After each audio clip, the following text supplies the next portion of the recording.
So hey guys, welcome sa aking channel, siya boy JRP. So ngayong araw tayo magre-react tayo sa video na ng isa sa pinakamagandang tira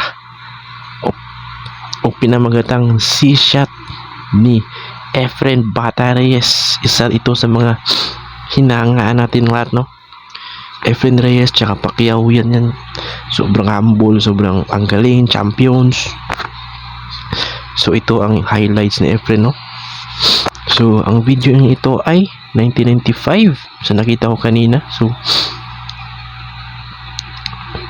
ito, no? So anoin natin to mga bro. Magre-react kayo. So without further ado, let's get it on. Now, in my opinion, this is probably the best finish that I've ever seen, or for that matter, anyone has ever seen. Hindi ko alam kung magkano ang premyo dito pag nanalo, no? Pero 1995 siguro. Hindi kasi sinabi rito eh. In a major event in a final match. You want to make sure you go into the 9 here. Just draw it straight back just a little bit. Just a little bit, I said. What? He didn't have to do that. You see what I'm talking about? That's right. Now, Why did he do that? because he wanted to make it even more thrilling. No, but if he just Sa kamay pa lang na Efren, no? Pag ganun pa lang niya, alam mo na nako po. Hindi basta-basta pinched that talaga. ball a little bit, it would have stopped right there. Just the 9 would have came over the same way, and he would have been right Well, there. he figured the 9 was going to go into the 6, and he was going to move the 6. Well, he might have figured that, yeah. He must have figured that, otherwise why would he shoot it like Sure, that? see, now he even pointed like he was supposed to move the 6. With his finger, he could have moved it, but the Sobrang simple lang talaga yung tao, no? Parang wala siyang ka-ere-ere ba? Wala siyang mga relo, ganyan. Ano lang, simpleng ano lang. Tapos, black na pantalon. Parang nasa opisina na. he didn't. Well, he can see pretty much of a full ball in his 5 ball, so he's going to set it up table, and this whole game depends if he can get it behind the 6 ball. There's a possibility he may even be able to bank this 5 up table. You know? Maybe That yeah, shot's available, and then he can use the 6 as an interfering ball. If he pockets the bank, he'll have the 6 to shoot. Oh no, he didn't. Watch the 8. Watch the 8. Oh my goodness!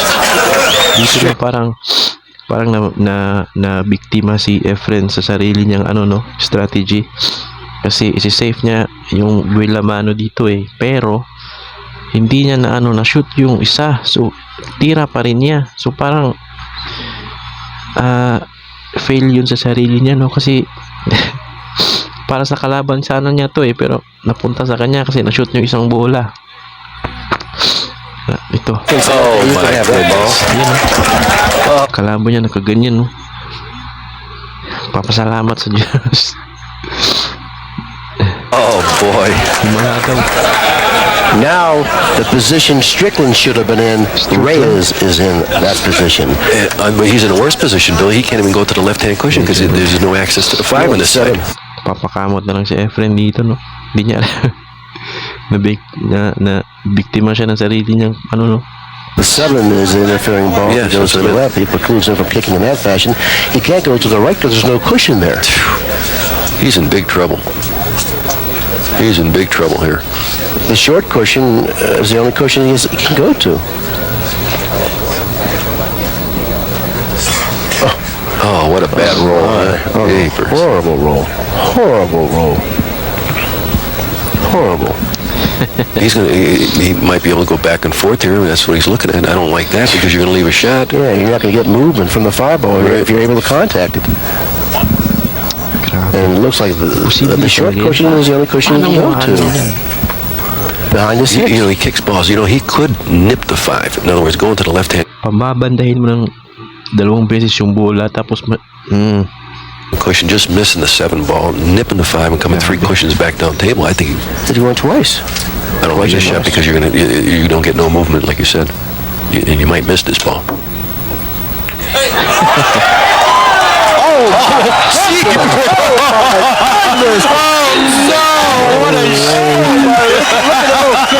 Put the camera on him. patayo sila lahat, bro. Magician talaga. Imposible yung tira yun eh. Paano mo napasok yun? Sobrang imposible naman, no? Naglalaro na ako ng billiard pero Hindi talaga ako magaling dyan. Ito si Efren, dalawang bandahan. Shoot pa rin. Even clapping on that shot. I don't believe it. Short fades. You Pati yung kalaban niya napapalakpak na lang eh. Napapahanga niya rin eh. have seen everything. Wow. Oh my goodness! Oh boy, that. Cheapers. Well, that's why they call him a magician. There you have it. But he's not out yet, though. I've seen funny things happen. And he's falling a little short. Marami talaga nagsasabi na si Efren talaga ang GOAT ng billiard, no? Kahit sa ibang bansa, ibang mga lahi, si Efren talaga ang GOAT nila. Now he has to go two cushions. Gee. Or draw with one cushion. I don't know. He's got a funny angle. He's got to force it and make sure he doesn't force it into the corner He's pocket. got a funny angle.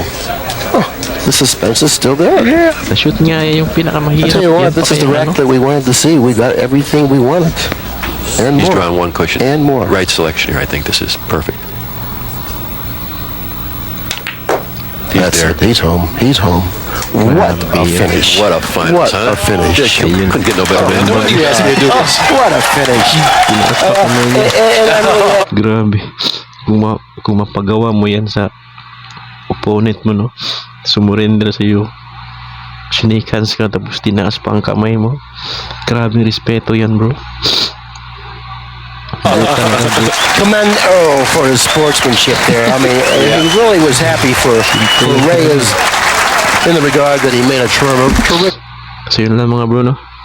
Hindi talaga wala talagang papantay dito kay Efren Bata Reyes sa pool. GOAT, the GOAT. Wala nang dito bro, partida. So kung gusto nyo yung video ito, please like and subscribe sa aking channel, no? So next video ulit guys.